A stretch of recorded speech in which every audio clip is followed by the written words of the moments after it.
Arthur Bell's son begged him not to go to the county meeting. "Dad, please," he said, standing beside the kitchen table where the old creek map lay open under a coffee mug. "Those people have engineers. They have reports. You walking in there with that old paper is just going to make them laugh at you."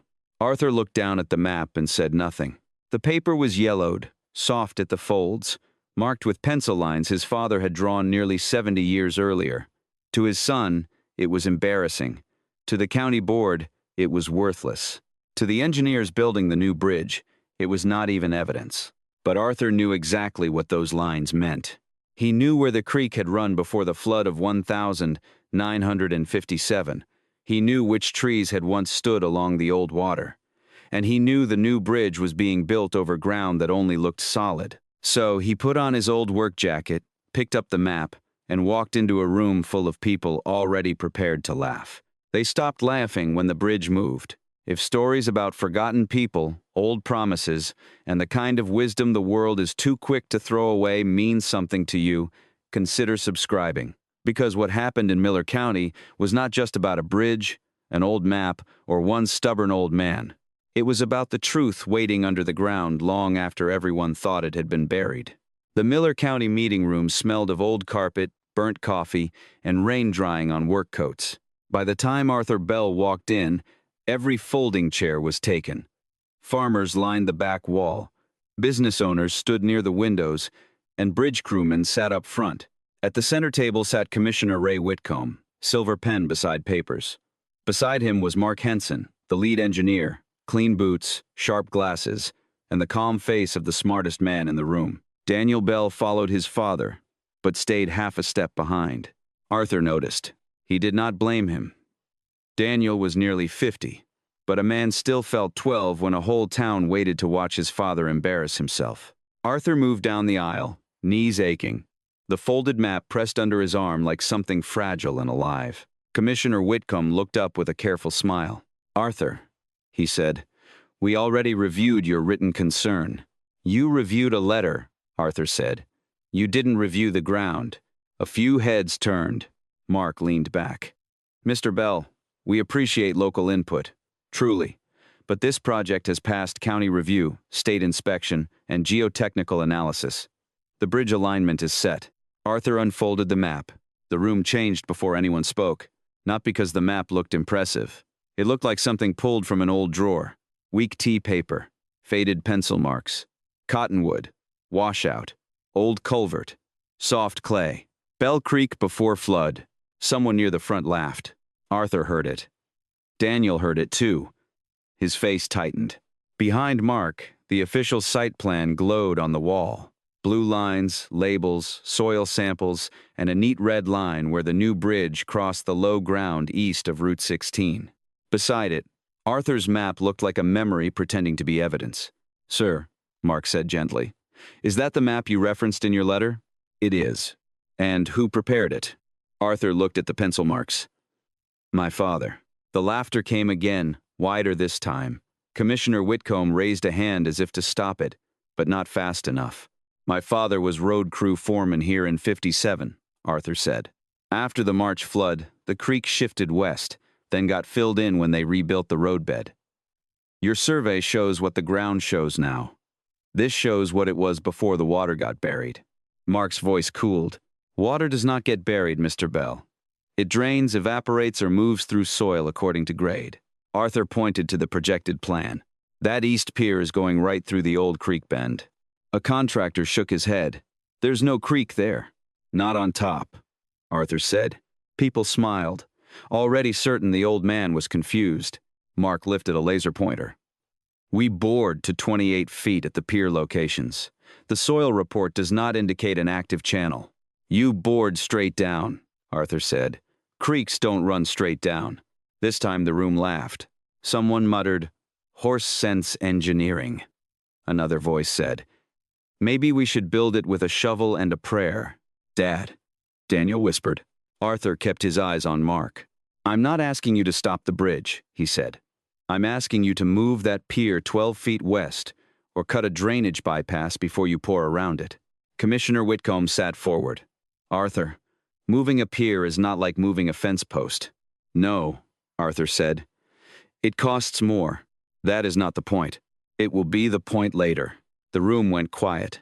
Miller County had waited years for that bridge. The old Bell Creek road crossing had narrowed to one lane after washouts. School buses detoured 6 miles. Farm trucks crawled through. This bridge was supposed to prove the county could still build something useful and modern. There were already ribbon-cutting plans, photographs, and a plaque. Ray Whitcomb's name was meant to be on it. Mark said, "Mr. Bell, with respect, your concern is based on an undocumented family drawing." Arthur looked down at the map. He could have told them what his father had lost there. He could have told them there had once been another report. He could have said Thomas Bell had warned this county not to pretend water forgot its path. But Arthur had learned that some rooms did not hear pain until money started moving. So, he folded the map carefully, one crease at a time. Then he looked at the officials, the engineer, the contractor, and finally his son. "I've said what I came to say."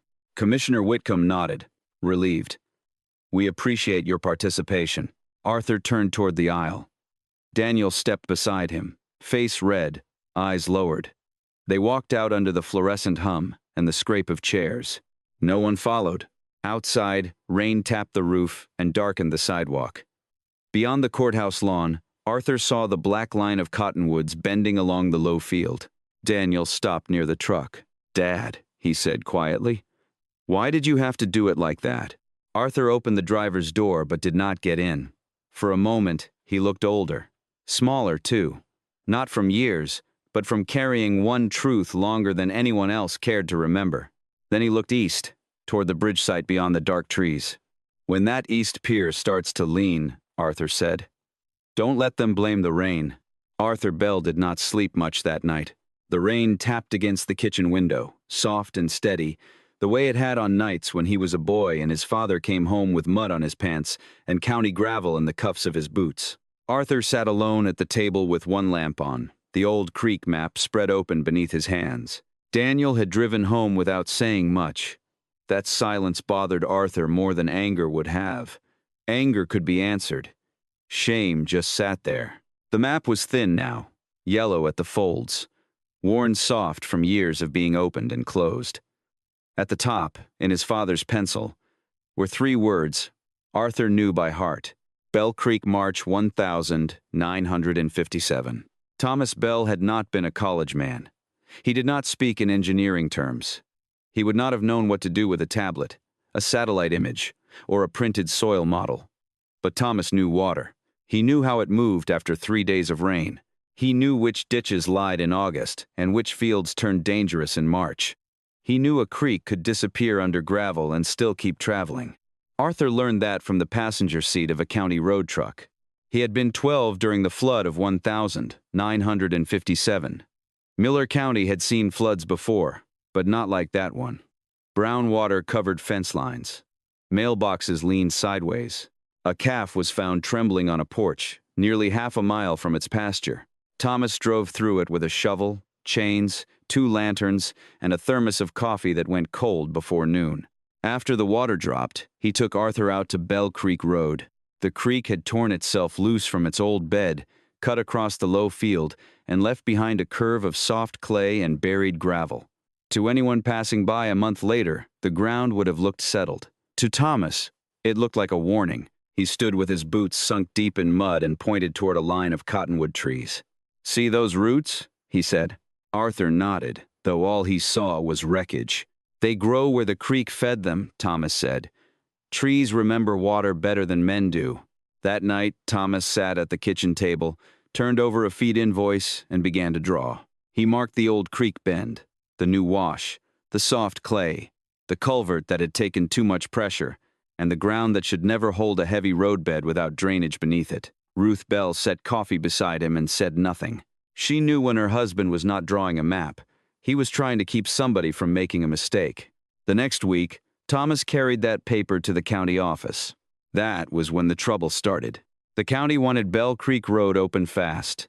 Farmers needed access. School buses needed routes. Emergency funds had deadlines. A contractor from Jefferson City promised he could rebuild the roadbed quickly if the county did not let old mud worries slow the job down. Thomas told them not to lay fill across the old creek bend unless they cut a proper drainage bypass. At first, they called him cautious. Then they called him difficult. Then they called him obstructionist. Arthur remembered hearing that word through the bedroom wall one night while his mother whispered to his father. He did not know exactly what it meant then, only that it made the house feel smaller. The county built the roadbed anyway. For a while, nothing happened. That was the cruel thing about bad decisions. Sometimes they waited long enough to make careful men look foolish. By late summer, the road looked fine. Grass grew along the shoulders. Trucks crossed without trouble. Men at the diner joked that Thomas Bell had seen ghosts in the mud. Someone said he loved his pencil lines more than he loved progress. Then the washout came the next spring. It was not big enough to make headlines, just enough to tear at the shoulder, crack the edge, and force repairs the county had not budgeted for. Thomas said the water was moving under the fill, exactly where he had warned them. The county said the road crew had compacted the base wrong. By then, the story had already chosen its villain. Thomas lost his foreman position before harvest. After that, he fixed barns, tractor sheds, fence gates, and private culverts for men who still trusted him quietly but would not defend him publicly. That was the part that stayed with Arthur longest. People believed Thomas when their own land was flooding. They doubted him when a county room required courage. The day Thomas came home without his county jacket, he did not shout. He did not curse anyone.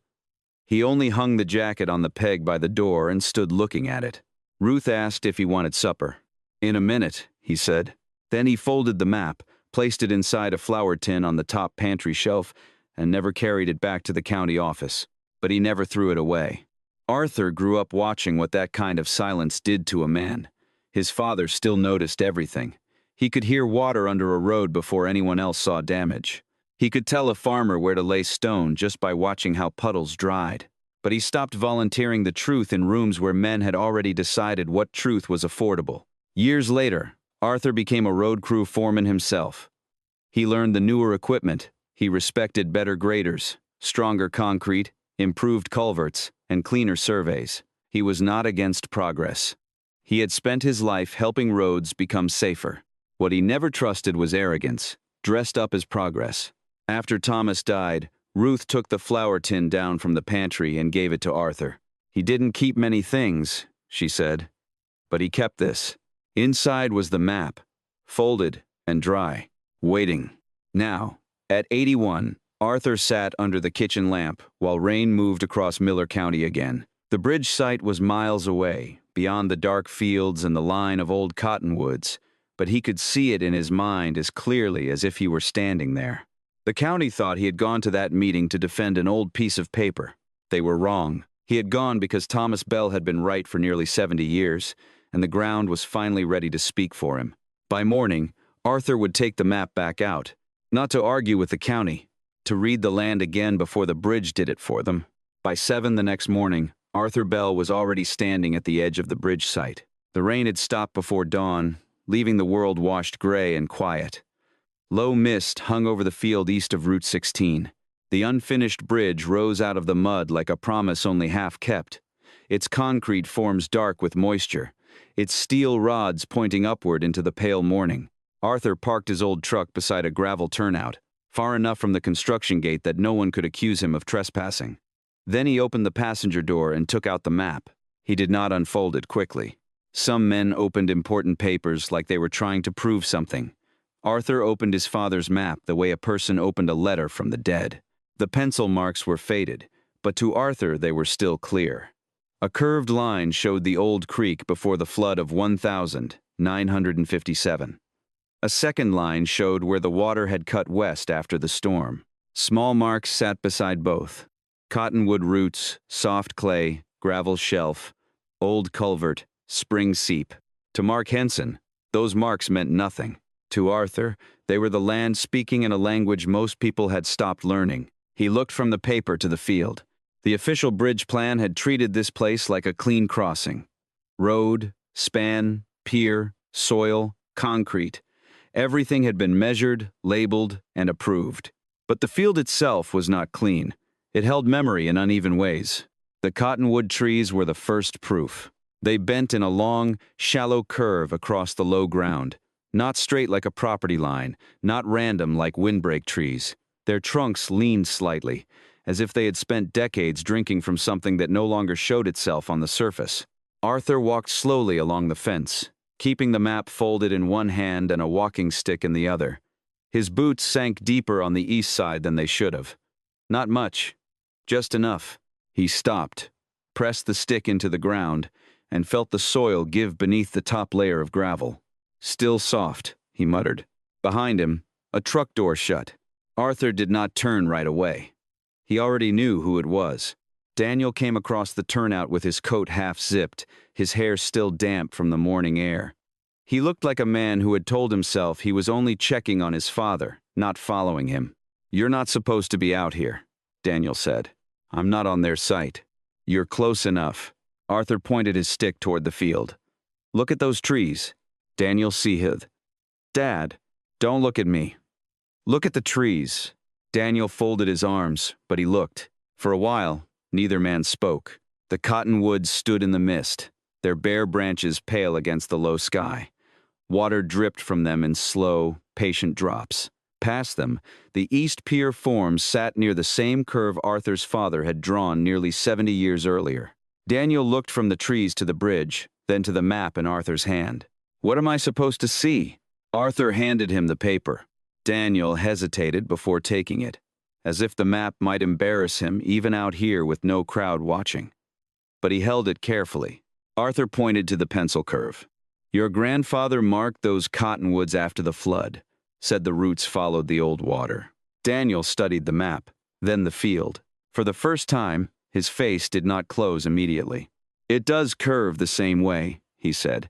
Arthur did not smile. "Yes, that doesn't mean there's a creek under there." "No," Arthur said. "It means the creek was there long enough for the trees to remember it."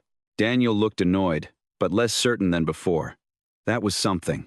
Arthur moved farther along the fence until he reached a shallow ditch where rainwater had collected overnight. Most of the puddles near the road were still. This one was not. A thin ribbon of water slipped along the ditch line, then disappeared under crushed stone near the construction entrance. Daniel noticed it too. "Runoff," he said, but his voice had weakened. "Maybe." Arthur crouched carefully, his knees protesting, and scooped a little mud with his fingers. The top was brown and loose. Underneath, it was gray-blue clay, slick as soap. He rubbed it between his thumb and forefinger. His father had marked soft clay right there. "Not near there." There. A white pickup rolled up behind them. Mark Henson stepped out, wearing a hard hat, clean work boots, and a jacket with the engineering firm's logo on the chest. He paused when he saw Arthur by the fence. His expression was not angry at first. It was tired. "Mr. Bell," Mark called. "I thought we had this conversation last night." Arthur stood slowly. "We had part of it. This is an active construction area. I'm outside your fence. You're making my crew nervous." Arthur glanced past him. A few workers near the forms had stopped to watch. "If a man with a folded map makes them nervous," Arthur said, "maybe they're already nervous." Mark's mouth tightened. Daniel stepped in quickly. "We're leaving."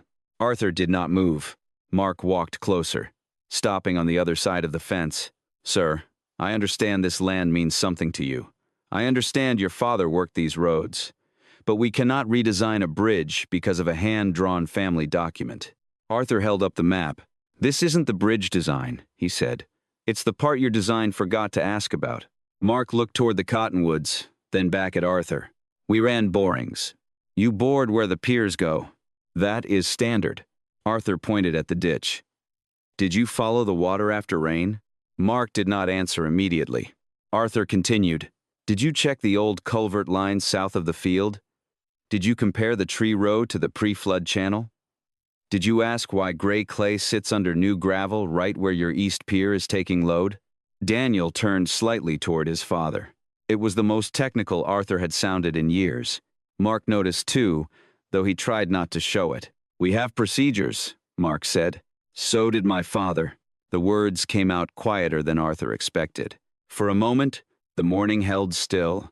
Then Mark said, "Mr. Bell, I'm going to ask you not to return to this site unless you're invited." Arthur folded the map along its old creases. All right. Daniel looked relieved. But before Arthur turned away, he pointed once more toward the low field.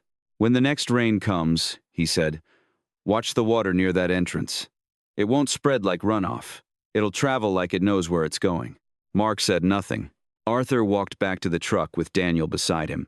As they reached the door, Daniel glanced over his shoulder at the cottonwoods again. This time, he looked longer. Arthur saw it but did not mention it. Some truths had to be seen before they could be believed. That afternoon, the sky over Miller County darkened again.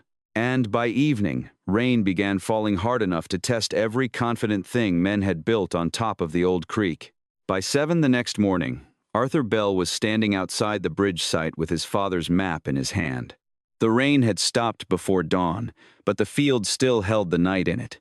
Mist hung low over the gravel road.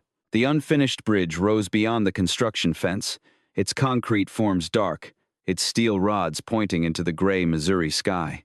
Arthur parked his truck at the turnout, outside the posted signs. Then he unfolded the map carefully. It did not look like much. Yellow paper, soft folds, pencil lines, a few notes written in Thomas Bell's plain hand. Cottonwood roots, soft clay, old culvert, gravel shelf, creek before flood. To the county engineers, it was an old family drawing. To Arthur, it was a record of what the land had been before men covered it with fill, plans, and confidence. He looked from the map to the field. The official bridge plan treated the crossing like a clean problem. Road here, pier here, concrete here, water over there. But the land was not clean. It bent. It remembered. It carried old trouble under new gravel. The cottonwoods proved it first. They stood in a long, shallow curve across the low ground, not straight like a planted windbreak, and not random like wild trees. Their trunks leaned toward the same hidden line Thomas had drawn nearly 70 years earlier. Arthur walked along the fence with his stick in one hand and the map in the other. Near the east pier, his boots sank deeper than they should have. Not enough for a careless man to notice. Enough for Arthur. He pressed the stick into the ground. The top layer held firm for a few inches. Then it gave. Still soft, he muttered. A truck door shut behind him. Arthur did not turn right away. He knew who it was. Daniel came across the turnout with his coat half-zipped, his face tired and guarded. "You're not supposed to be out here," Daniel said. "I'm outside the fence. You know what I mean?" Arthur pointed toward the trees. "Look at them." Daniel Seahill. "Dad, please. Don't look at me. Look at the trees." Daniel folded his arms, but he looked. For a moment, there was only the sound of water dripping from branches. The cottonwoods curved across the field in almost the same shape as the pencil line on the map. Arthur handed him the paper. Daniel hesitated, then took it. "Your grandfather marked those after the flood," Arthur said. "Said their roots followed the old water." Daniel studied the map, then the field. His expression changed slightly, not belief yet, but less certainty. "It does curve the same way," he said. Arthur nodded. "That doesn't prove there's water under the bridge." "No," Arthur said. "It proves the land is telling the same story twice." Daniel looked down at the paper again. Arthur moved toward a shallow ditch near the construction entrance. Most puddles from the rain sat still. This one did not. A thin ribbon of water slipped along the ditch, curved toward the field, then disappeared under crushed stone. Daniel noticed it. "Runoff," he said. "Maybe." Arthur crouched with difficulty and scooped mud from the edge of the ditch. The surface was brown and loose. Underneath was gray-blue clay, slick between his fingers. Thomas had marked soft clay there. Not somewhere close. There. Before Arthur could stand, a white pickup rolled up near the gate. Mark Henson stepped out wearing a hard hat and a jacket with his engineering firm's logo on the chest. He paused when he saw them. His face did not show anger, only the tired look of a man who thought an old problem had followed him into the morning. "Mr. Bell," Mark called. "We talked about this last night." Arthur stood slowly. "We talked in a room," he said. "This is the place. This is an active construction area. I'm outside your fence. You're close enough to distract my crew." Arthur glanced past him. A few workers had stopped near the forms. "If a folded map distracts them," Arthur said. They were already worried. Daniel stepped in. We're leaving. Arthur stayed where he was. Mark walked closer, stopping on the other side of the fence. I understand this land means something to you, but we cannot redesign a bridge because of a hand-drawn family document. Arthur held up the map. This isn't the design, he said. It's what your design forgot. Mark's jaw tightened. We ran borings at the pier locations. You bored straight down, Arthur said. The old creek didn't run straight down. We have procedures. So did my father. That made the morning go quiet for a second. Daniel looked at Arthur, then at Mark. Arthur pointed toward the ditch. After rain, did you watch where the water traveled? Mark did not answer. Did you check the old culvert line south of the field? Arthur asked. Did you compare the cottonwoods to the pre-flood channel? Did you test why gray clay sits under fresh gravel near your east pier? Mark's expression shifted just enough for Arthur to see it. Not agreement. Not yet. But the first small crack in certainty. Then Mark closed it. Mr. Bell, I'm asking you not to return to this site unless you are invited. Arthur folded the map along its old creases. All right. Daniel let out a quiet breath. But before Arthur turned away, he looked once more toward the low ground. When the next rain comes, he said, watch the water near that entrance. It won't spread like runoff.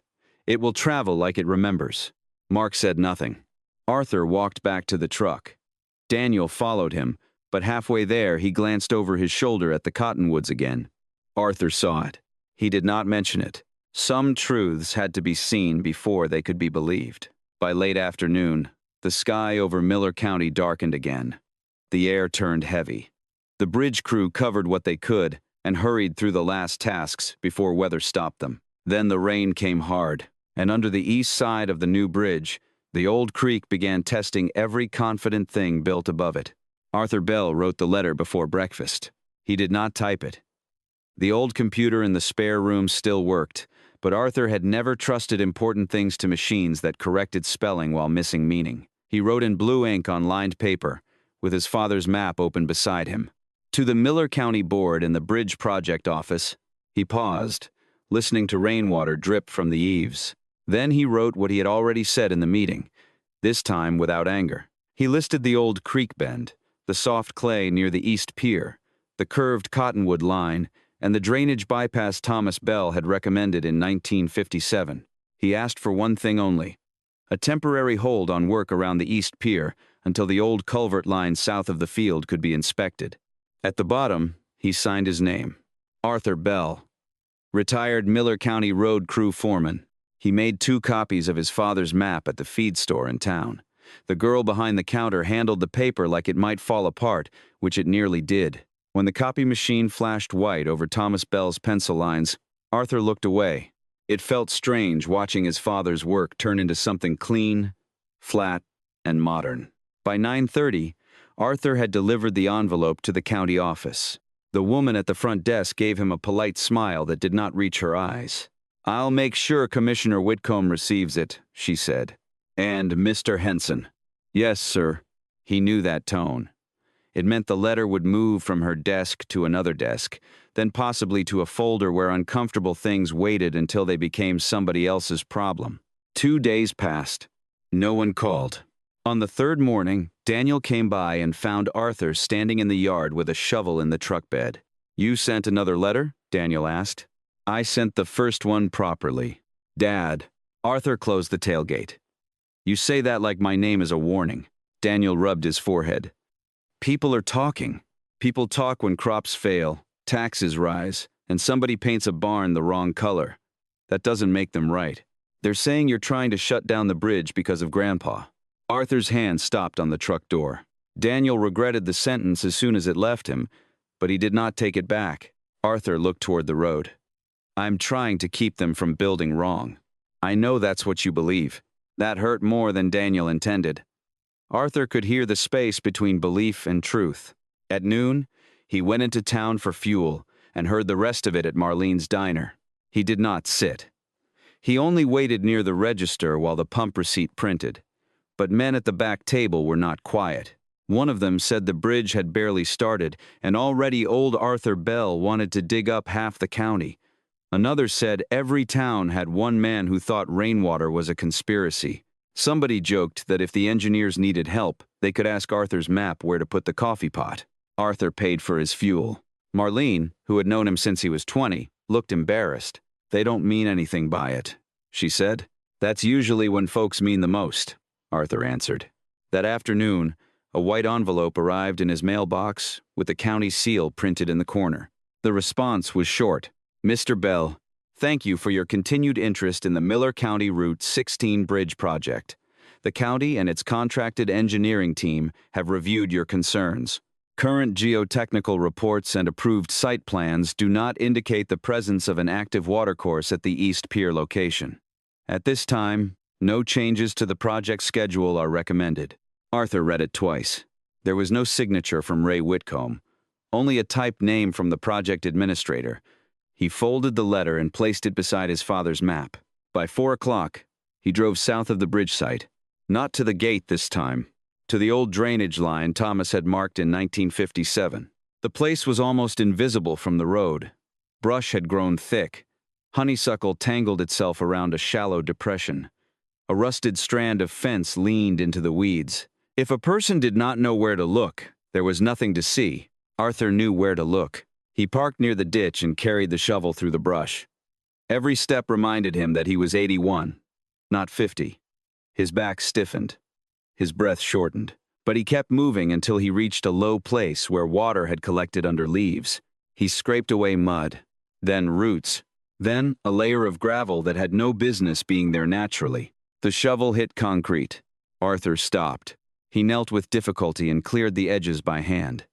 Beneath the mud was the broken lip of an old culvert, half buried, half sealed by years of silt and careless fill. A thin stream slipped from one side, clear for a second before turning brown in the ditch. Arthur sat back on his heels. Thomas had marked it right. Not near. Right.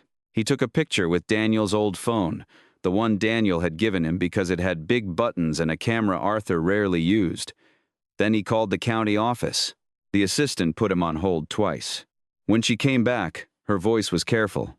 "Mr. Bell, Commissioner Whitcomb says what you're describing is most likely seasonal runoff from recent rain. It's coming out of a buried culvert. I understand that's your opinion." Arthur looked at the water moving through the old concrete. "No," he said quietly. "It's my eyes." She had no answer for that. That evening, Daniel came by again. Arthur showed him the photo. For a long moment, Daniel said nothing. Then he asked, "Did you send this to them?" "I called. And?" "They called it runoff." Daniel stared at the small screen. The image was blurry, but the concrete edge was clear enough. So was the water. "Maybe you should let Mark see it directly," Daniel said. Arthur looked at him. It was the first time Daniel had suggested helping instead of stopping him. Before Arthur could answer, thunder rolled over the fields. Both men turned toward the window. The rain came harder than before, striking the glass in slanted lines. Somewhere beyond the dark, water was gathering in ditches, sliding under gravel, finding every old path men had forgotten. Arthur picked up his father's map and folded it into his coat pocket. Daniel noticed. "You're going back out?" "Not to argue," Arthur said. "Then why?" Arthur looked toward the direction of the bridge, to see what the water tells them before they decide not to listen again. By morning, Miller County looked as if the night had wrung itself out over every low field. Ditches ran brown. Gravel drives were cut with thin streams.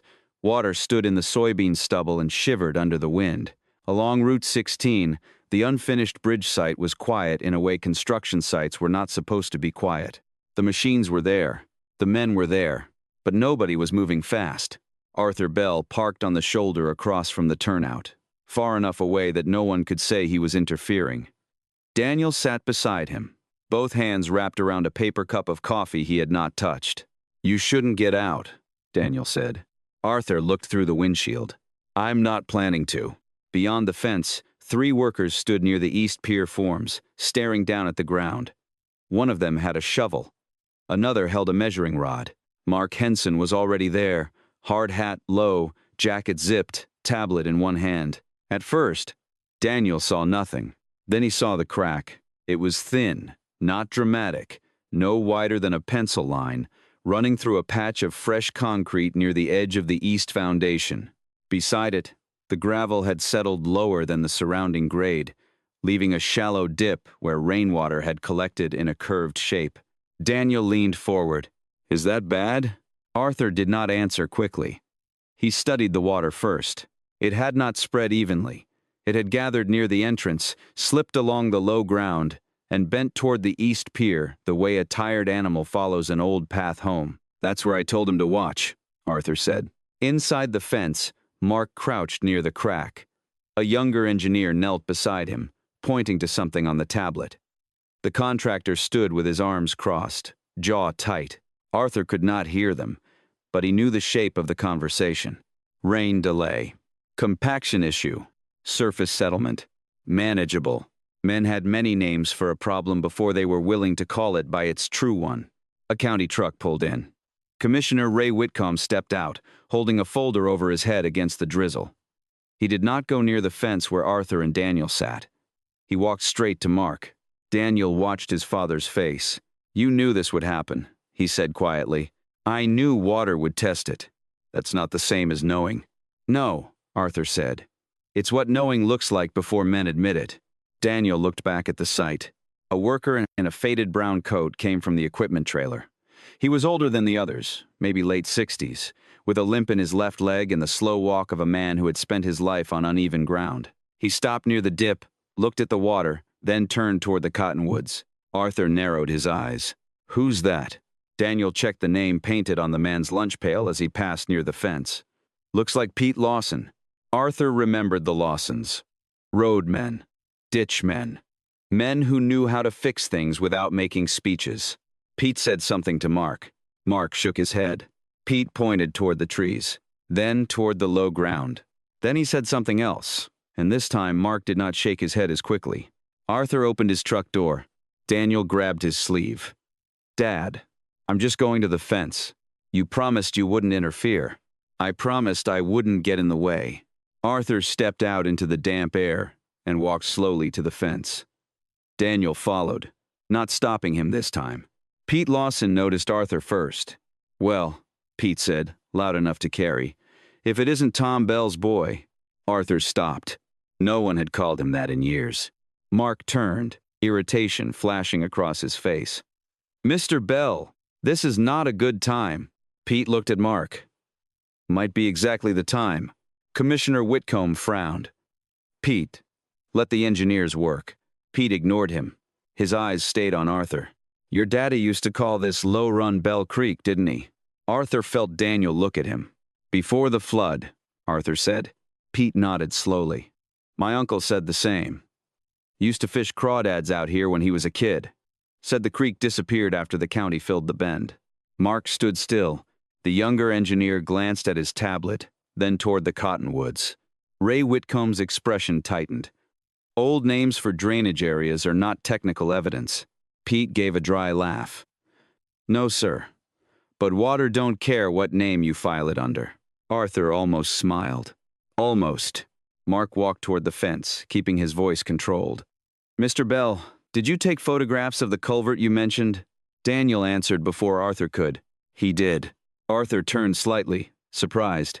Daniel pulled out his phone, opened the image Arthur had shown him the night before, and held it through the fence. Mark hesitated, then took a step closer. The picture was not perfect. The angle was poor. Mud covered half the concrete lip. But the old culvert was there, and the thin stream coming through it was visible. Mark studied it longer than he meant to. "Where is this?" he asked. "South of the field," Arthur said. "Right where the 1957 map marks it." Ray Whitcomb cut in. "It could be unrelated." Mark did not answer him immediately. That silence mattered. For the first time, the engineer was not dismissing Arthur in the same breath. He looked from the photo to the dip by the east pier, then to the row of cottonwoods, then back to his tablet as if the clean lines there had betrayed him. "We'll review the drainage data," Mark said finally. Arthur knew what that meant. Not belief, not apology, but not laughter either. That was the first crack that mattered. As Arthur and Daniel walked back toward the truck, Daniel kept his eyes on the bridge site. "I didn't know anyone else remembered Bell Creek," he said. Arthur opened the driver's door. Plenty of people remember things, he said. They just wait for someone else to say them first. Behind them, Mark Henson stood near the East Pier while rainwater gathered in the shallow dip at his boots. This time, he watched where it went. And by that afternoon, he would begin pulling records no one at the county had wanted opened in years. By Monday morning, the East Pier had dropped again. Not much, the county said at first. Less than an inch, according to the first measurement. Then a second crew checked it with a laser level, and the number changed. By noon, Mark Henson had ordered everyone away from the foundation until he could compare the readings himself. Arthur Bell heard it from Pete Lawson before lunch. They shut down the east side, Pete said. No concrete today. No tombs. Nothing. Arthur stood at his kitchen counter with the old map beside the sink. How much did it move? Enough that nobody's joking. Arthur closed his eyes for 1 second. He had wanted them to listen before the ground proved him right. Being right did not feel like winning when concrete, money, and men's safety were involved. By 2 o'clock, Daniel drove him to the bridge site. This time, no one told Arthur to leave. The gate was open, and Mark Henson stood near the east foundation with his tablet under one arm and Arthur's copied map in the other hand. Rainwater still sat in the low places. A chalk line on the concrete marked where the crack had stretched farther than it had the day before. Mark looked up. "Mr. Bell," he said. No irritation this time. No polite dismissal. Just a tired man standing in mud with too many answers missing. Arthur nodded. "Mr. Henson." Mark held up the copied map. "Show me where your father marked the old channel." Arthur looked at Daniel. Daniel said nothing, but he opened the gate. That small act nearly stopped Arthur. For weeks, his son had tried to keep him out of this fight. Now Daniel was holding the gate open so he could walk in. Arthur stepped through. At the folding table beside the equipment trailer, Mark spread out 3 things: the official bridge plan, the soil boring chart, and Thomas Bell's map. The modern plan was clean and sharp. The old map looked tired beside it. But for the first time, no one treated it like trash. Arthur pointed to the pencil curve. The creek came through here before the flood. After '57, the county filled this bend and cut the roadbed across it. Your pier sits near the inside edge of the old channel. Mark traced the line with his eyes.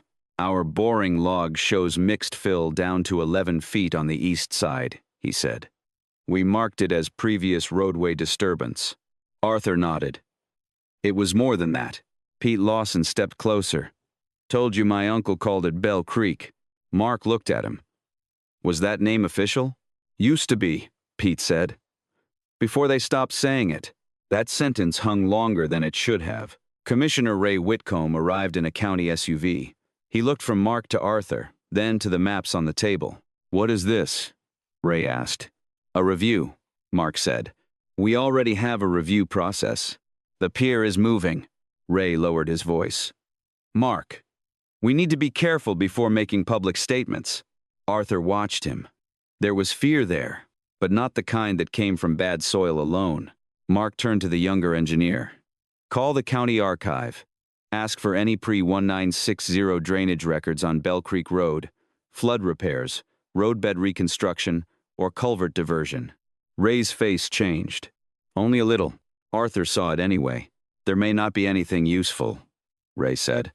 Then we lose nothing by asking, Mark replied. The archive clerk's name was Helen Draper.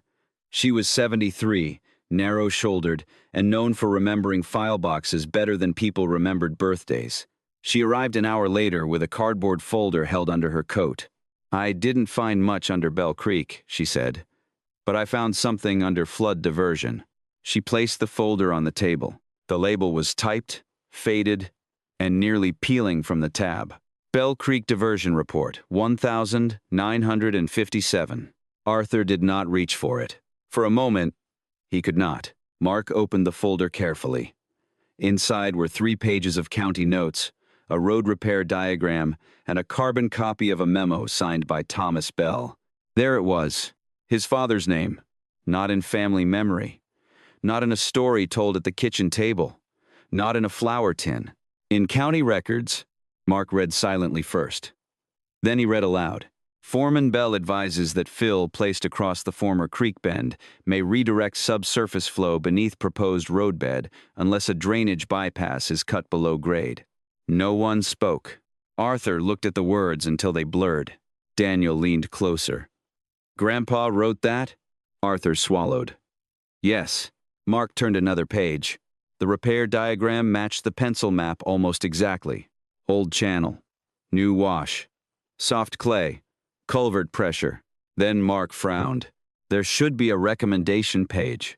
Helen Draper adjusted her glasses. There was supposed to be. What do you mean? The index lists 4 pages, she said. This folder has 3. Ray Whitcomb stepped forward. Old files go missing all the time. That doesn't prove anything. Helen looked at him with the calm expression of a woman who had spent 50 years watching officials dislike paper. I didn't say it proved anything, she said. I said it was missing. Mark checked the folder again. Page 4 was gone. The conclusion. The part that would have said what Thomas Bell officially recommended. Daniel looked at Arthur. This time there was no embarrassment in his face. Only shock. All those years, Daniel said quietly. They had a record? Arthur did not answer. He was looking at his father's signature. Thomas Bell. Plain. Steady. Certain. For nearly 70 years, men had spoken of Thomas as if he had been careless, stubborn, or wrong. But here, in a faded county folder, his warning sat exactly where he had left it. Mark closed the folder with care. We're suspending work on the East Pier, he said. Ray turned sharply. You don't have authority to make that decision alone. I have enough movement in the foundation and enough conflict in the drainage record to recommend immediate suspension. That will cost the county thousands a day. Mark looked at the crack in the concrete. Continuing may cost more. Arthur looked toward the low field, where the cottonwoods curved in the gray afternoon. Daniel stood beside him. Closer now than he had stood in the meeting room. I'm sorry, Daniel said. Arthur kept his eyes on the trees. For what? For thinking this was just about Grandpa. Arthur folded the old map slowly. It was always about him, he said. But it was never only about him. Across the site, Mark began giving orders. New measurements, soil comparison, archive requests, drainage review. No more pouring near the East Pier until he understood what had been missed. But Arthur already knew the next question. If Thomas Bell's warning had been in the county records all along, why had everyone spent nearly 70 years pretending it was not? And who had taken the page that mattered most? By the next morning, the bridge was no longer just a construction problem. It was a county problem. The local paper ran a small story on page 3. Work paused on Route 16 bridge after foundation concern. It did not mention Arthur Bell by name. It did not mention Thomas Bell. It only said engineers were conducting additional drainage review after recent rainfall. Ray Whitcomb liked words like that. Additional. Review. Concern. They made a mistake sound like paperwork. At 9 o'clock, Ray called an emergency meeting in the county building. This time, it was not open to the public. Mark Henson was there with his tablet, 2 project administrators, the contractor, Helen Draper from the archive, and Arthur Bell, who had been invited only because Mark insisted. Daniel came with him. Ray noticed that. We need to keep this controlled, Ray began. Until we have formal findings, nobody benefits from speculation. Mark looked tired. The East Pier moved. The drainage record conflicts with the current site assumptions. That is not speculation. It is not a conclusion either. No, Mark said, but it is enough to stop work. The contractor shifted in his chair. Every day we sit still. Equipment costs money. Crews cost money. Delays cost money. Arthur sat quietly with his hat in his hands. He understood money. He had spent his life patching roads with budgets too small for the damage winter left behind. But money had a way of making men hurry past the thing that would cost them more later. Ray turned toward Mark. I propose we bring in an outside consultant. Full independent review. Clean process. Mark's eyes narrowed slightly. That could take weeks. Then it takes weeks. The foundation is already showing movement. That is why we need professional distance. Arthur looked up then. Distance won't change the ground. Ray's jaw tightened. Mr. Bell, with respect, you are not a licensed engineer. No, Arthur said. I'm the man who told you where the water would go before it went there. The room went still. Daniel looked at his father, then at Ray. For once, he did not look embarrassed. Ray leaned back. This is exactly the kind of statement we need to avoid. Mark placed Thomas Bell's copied map beside the official bridge plan. There is a faster way to confirm the issue. Ray did not like the sound of that. What way? A test trench, Mark said. Along the suspected old channel, just east of the pier. Shallow excavation first. If Mr. Bell's map is wrong, we document that and move on. If it's right, we adjust before the structure is compromised. The contractor exhaled through his nose. You want to dig up the work zone based on a missing page and an old map? I want to verify what the site is already telling us. Ray shook his head. Absolutely not. Not without consultant approval. Helen Draper, who had been silent until then, opened her folder. There is also the matter of the missing fourth page, she said. Ray turned to her. Helen, old files lose pages. Some do, she said. But this one did not lose the index. It did not lose the memo. It did not lose the diagram. It lost the conclusion. No one answered. That was the kind of silence Arthur recognized. The kind that came when people had not run out of words. Only safe ones. Daniel leaned forward. Why does that matter? Helen looked at him. Because the conclusion is where Thomas Bell's official recommendation would have been. Daniel's voice hardened.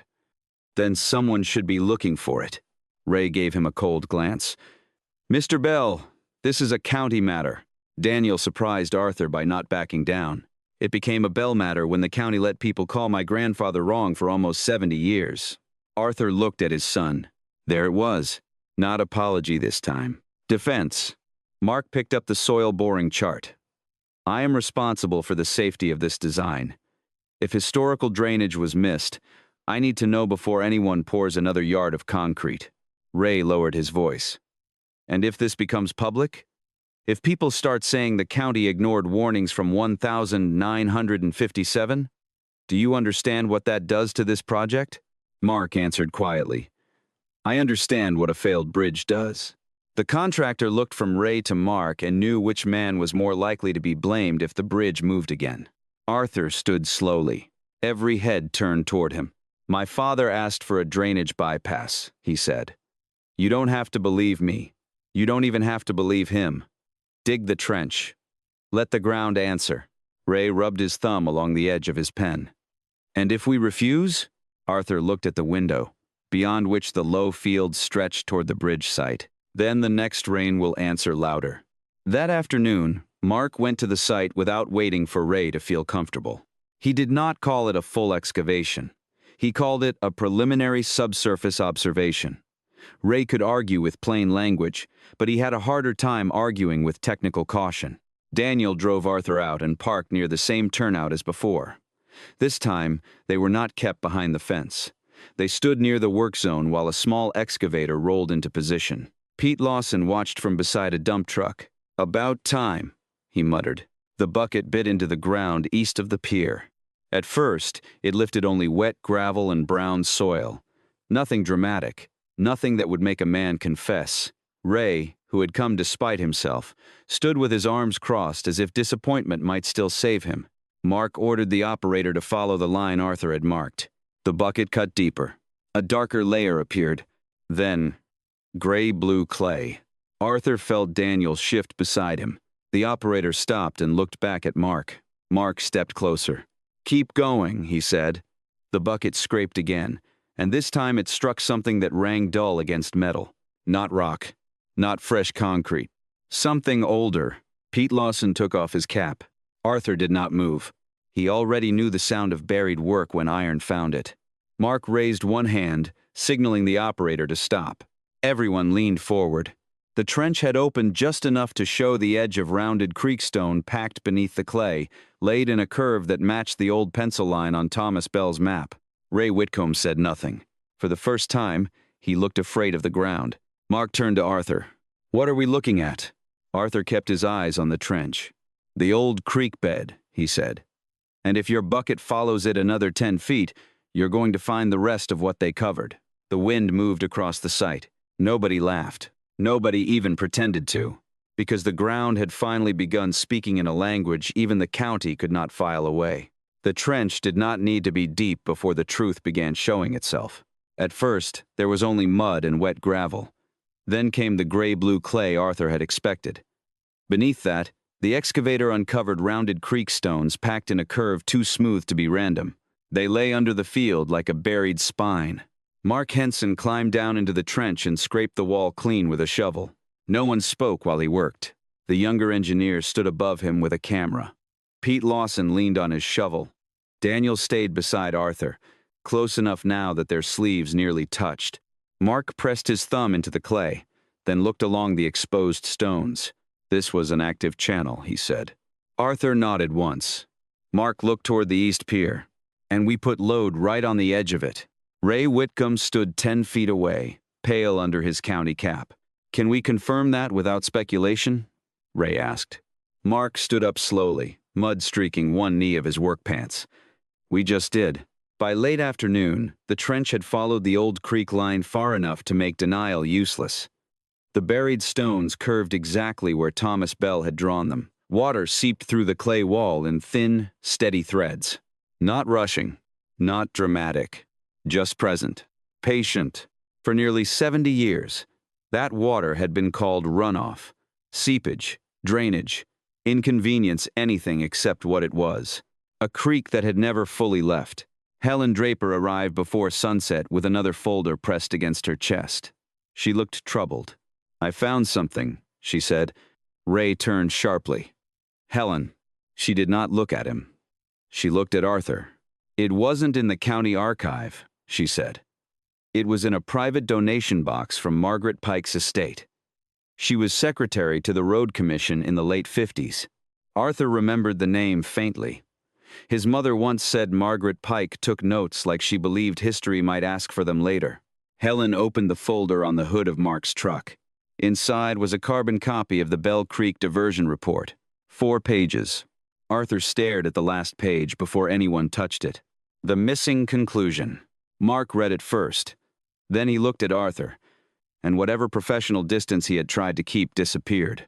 Mr. Bell, he said quietly. Your father recommended a bypass trench, deeper culvert, and no load-bearing structure across the former channel without reinforcement. Arthur's throat tightened. Helen pointed to the bottom of the page. It was received by the county office the 2nd of April 1957. Daniel stepped closer. So they had it. Yes, Helen said. Mark kept reading. There's more. The final paragraph stated that proceeding without drainage correction would likely cause washout, subsurface movement, and long-term settlement under any future roadbed or structural foundation placed near the old channel. Long-term settlement. Those words were not sentimental. They were not old farmer superstition. They were clear enough for any engineer in any decade. Ray reached for the folder, but Helen placed her hand on it. Not yet, she said. Everyone looked at her. Helen removed one more sheet from the back. Margaret Pike kept a memo too. Ray's voice went flat. What memo? Helen read from the page. It described a meeting between county officials and Hollis and Whitcomb Construction, the contractor hired to rebuild Bell Creek Road after the flood. The company had already purchased fill, scheduled equipment, and secured emergency reimbursement based on the original alignment. Changing the drainage plan would delay payment and increase cost. Daniel looked at Ray. Whitcomb Construction. Ray's mouth opened, then closed. My grandfather's firm, he said finally. That was a long time ago. Arthur did not move. Helen continued. The memo says Foreman Thomas Bell's recommendation was considered financially disruptive, and that discussion of alternative drainage should be removed from the final project summary. Mark's face hardened. Removed by whom? Helen looked at the memo. It is initialed R. W. Ray swallowed. That could be anyone. Pete Lawson gave a short, humorless laugh. Not many R.W. Whitcombs running the county road office in 1957. Arthur said nothing. He was looking at his father's signature.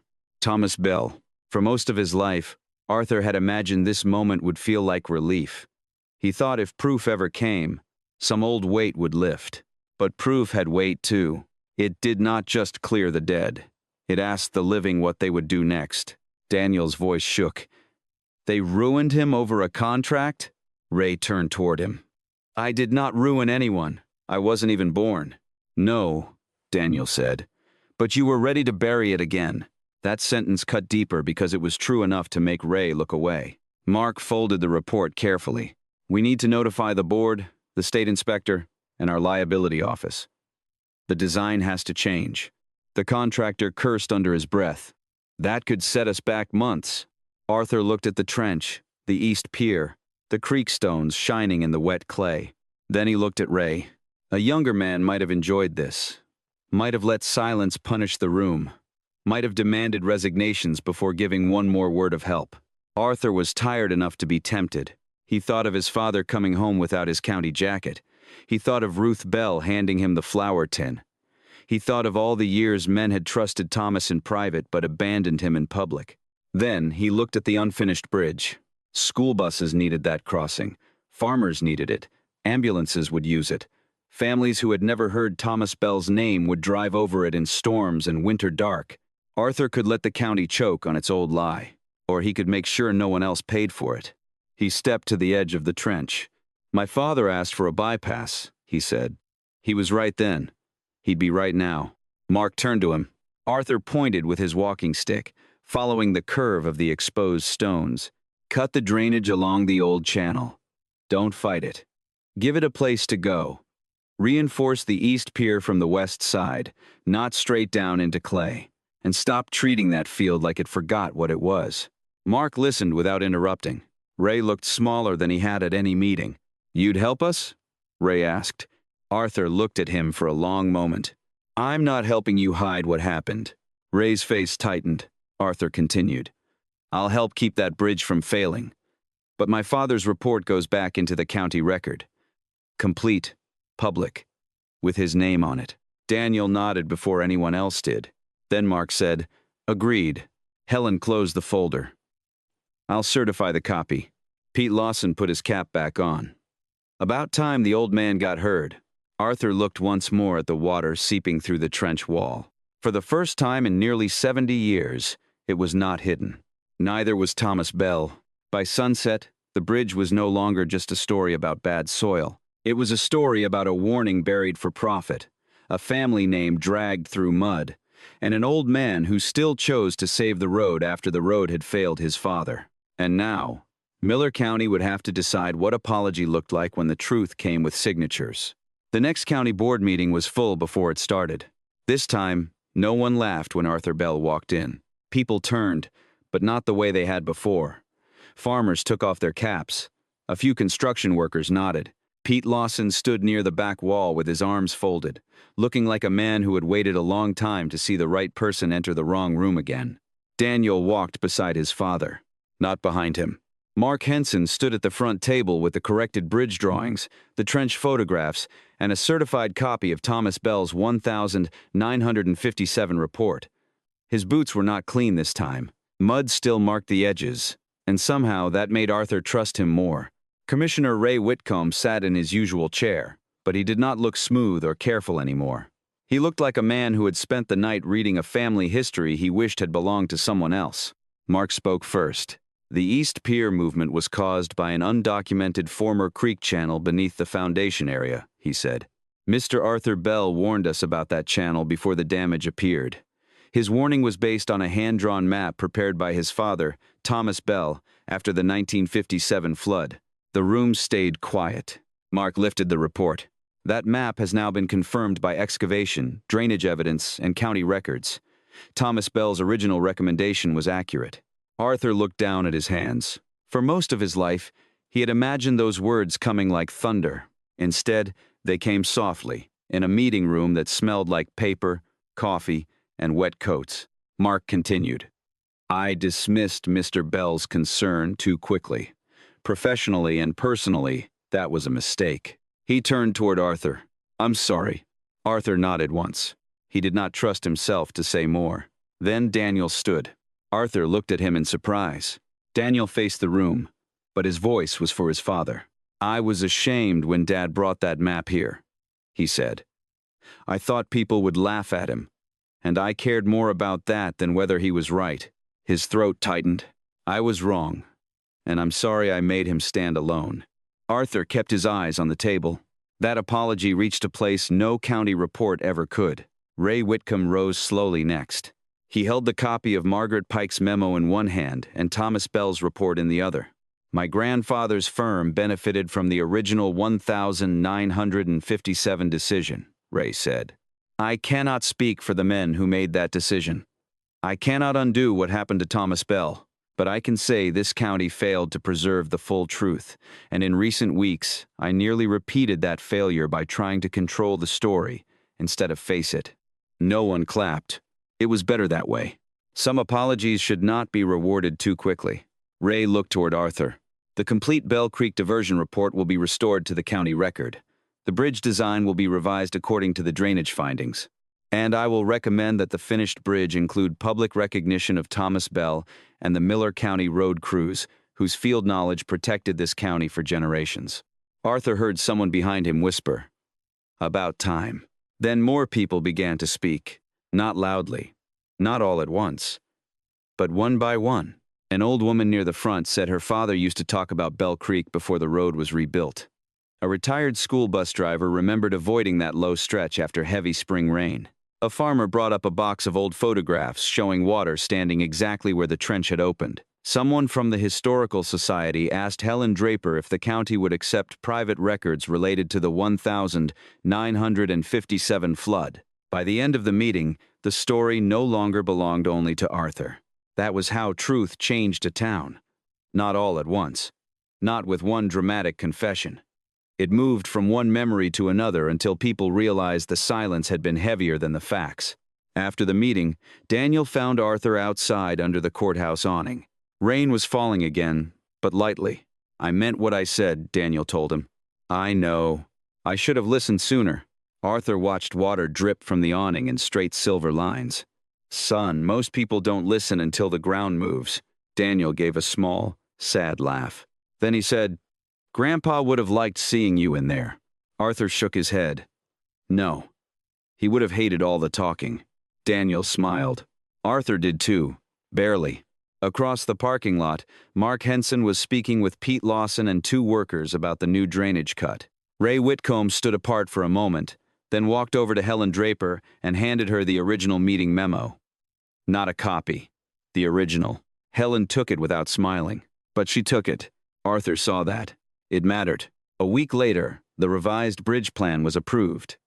The East Pier would be reinforced. A drainage bypass would follow the old creek line instead of fighting it. The county would document the 1957 report publicly, including the missing conclusion and the memo that explained why it had disappeared. For the first time, Thomas Bell's name was no longer a family defense. It was a county record. And as Arthur stood beside Daniel at the edge of the worksite, watching the crew cut a new path for old water, he felt something inside him loosen, not disappear. Some wounds were too old for that, but loosen. The bridge still had to be finished. The plaque still had to be written, and Miller County still had to learn how to honor a man it had spent decades forgetting. That would come next. The bridge opened 8 months later. Not in spring, as the county had first promised, but in late November, when the fields were brown, the cottonwoods were bare, and the air carried the sharp smell of rain that had not yet fallen. The delay cost money. Everyone knew that. But no one in Miller County spoke of it the same way anymore. The East Pier had been reinforced. The drainage bypass had been cut along the old creek line, not against it. Under the bridge, water now had a place to go. It moved quietly beneath the roadbed, through stone and culvert, following a path Thomas Bell had drawn before many of the men at the ceremony had even been born. Arthur Bell arrived early. Daniel drove him. That alone would have been enough to make Ruth Bell smile, if she had lived to see it. Daniel did not park far away this time. He pulled into the front row, helped his father out of the truck, and walked beside him toward the bridge. Not behind him, beside him. A small crowd had gathered near the ribbon. Farmers in work coats, school board members, road crew men, families from town. Mark Henson stood near the new plaque with his hands folded in front of him. His boots were clean again, but he did not look quite as polished as he once had. Ray Whitcomb was there too. He did not give the main speech. That had been his choice. Instead, he stood with the other county officials and let Helen Draper read the dedication. Her voice was steady in the cold air. This bridge is dedicated in recognition of Thomas Bell, Miller County Road Crew Foreman, whose 1,957 Bell Creek diversion report preserved knowledge of the former creek channel beneath this crossing, and to the generations of road workers whose field wisdom helped keep this county moving. Arthur looked at the plaque. For a moment, he did not see the crowd, the bridge, or the ribbon. He saw his father hanging the county jacket on the peg by the door. He saw his mother setting coffee beside a man who had drawn the truth on the back of a feed invoice.